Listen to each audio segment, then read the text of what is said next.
이렇게 되는 거는 사실 좋은 선택은 아닙니다. 특히나 재수술에 있어서는 되게 간절하기 때문에 그런 거에 아주 현혹되기가 쉽거든요. 안녕하세요. 성형외과 전문의 김재원입니다. 자, 근데 오늘은 이제 어떤 거를 좀 얘기해 볼까 하냐면요. 어떤 경우든 재수술을 하게 됐는데 이 환자분들이 불안해 할 때가 많죠. 왜냐면은 수술했는데 한 번에 안 끝나고 누구는 한 번에 끝났는데 나는 또 해야 되고 언제 해야 되는지 어떻게 해야 되는지 어떤 의사가 나를 마지막 수술을 해줄 수 있는지 이런 거에 대한 불안감이 굉장히 많단 말이죠. 그래서 이제 이런 것들에 대해서 얘기를 해볼까 합니다. 보통 이런 경우 많죠. 이제 첫 수술을 할 때 누구 따라가서 그냥 하고 누가 잘 됐으니까 그냥 가서 대충 상담하고 가격 절충해서 뭐 할인해요 이벤트해요 한단 말이에요. 대부분은 괜찮을 거예요. 근데 간혹 이상해지는 경우가 나의 경우면 남들 잘 된 거는 아무 소용이 없거든요. 환자분들이 오시면 주로 이제 하시는 말씀들이 그거예요. 마지막 수술을 되게 해달라.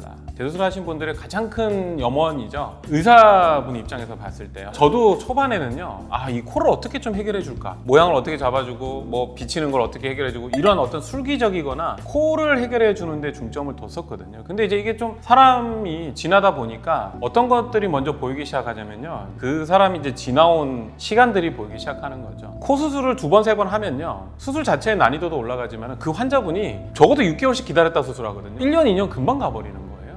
이 재수술을 주로 하는 의사 선생님들은 환자의 코 상태를 좋게 만드는 것도 중요하지만 이 환자분의 어떤 시간적인 손해? 그런 거를 좀 염두에 두고 그만큼 무게감이 있다는 거를 좀 알고서는 정말로 이 환자가 마지막 수술이 되게끔 노력을 하고 어떤 모양적인 욕심을 충족시키는 것보다는 좀 안전한 쪽에 조금 더 치중해서 수술을 하시는 게 맞지 않을까. 그게 이제 딱 맞아떨어졌을 때 마지막 수술이 될 수 있겠죠. 자, 보통 이제 그 재수술을 고려하는 것 중에 가장 좀 오류를 범하기 쉬운 게 뭐냐면요. 자기가 코 수술을 했는데 보통 이제 코끝이 좀 떨어진다든지 모양이 변형이 생긴단 말이죠.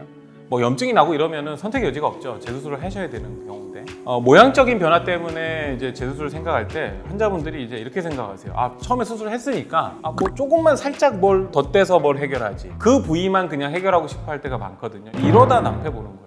그 문제가 발생하기까지는 그 부위의 문제만 있는 게 아니라 그 주변에 코 전체적인 문제가 다 문제가 생겨서 마지막에 보이는 게 그 부분이라고 생각하셔야지 그 부위만 잘못돼서 그렇게 빵 터져서 나오는 경우는 많지는 않습니다. 제일 흔한 게 이제 코 수술했다가 코끝 떨어지는 거거든요. 코끝에 뭘 겹겹이 쌓아가지고 올리는 거는 무게감만 힘만 더 걸릴 뿐이에요. 바닥에서부터 쭉 끌어올려가지고 기둥과 그걸 덮는 피부의 힘을 적당히 맞춰줘야지 시간이 지나도록 변형이 안 되고 유지가 된단 말이죠. 이런 식으로 굉장히 이제 복잡한 과정을 거쳐서 완성을 해놔야 이게 유지되고 모양도 자연스럽단 말이죠. 문제가 안 생기고. 그래서 이거는 간단하게 하는 거는 간단한 효과만 내고요. 정성을 들여서 수술을 해놓으면 그게 마지막 수술이 되는 거예요. 자, 그러면 이제 재수술을 이제 하려고 마음을 먹었어요. 그죠? 그럼 이제 병원을 알아봐야죠. 이게 제일 어렵단 말이죠. 누가 잘하는 의사인지 알기가 어렵죠. 그래서 일단은 많이 다녀보는 게 중요해요. 많이 경험해봐야 눈도 열리고 귀도 열리고 하는 거죠. 첫 번째는 어떤 술기나 재료를 내세우는 병원은 좀 피하시는 게 좋겠다는 거. 두 번째는 의사가 나의 상태를 정확하게 구체적으로 지금 상황이 이렇다 정확한 분석을 해주는 의사가 그래도 그 문제를 해결할 수 있는 첫 단추를 깼다고 말할 수 있겠죠. 다른 데에서 안 하는 수술을 하자고 하는 분들이 있어요. 여기서만 하는 수술이래요.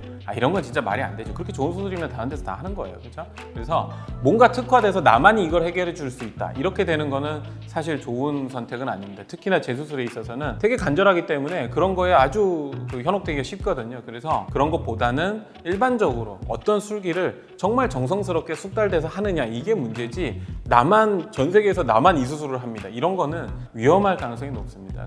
재수술, 3수술 하는데 싼 데 찾아가서 하는 거 이거는 사실 그 정도 금액의 가치를 할 수 있는 병원을 찾아가는 게 맞는 거지 가격에 휘둘리는 거는 좋지는 않은 것 같아요.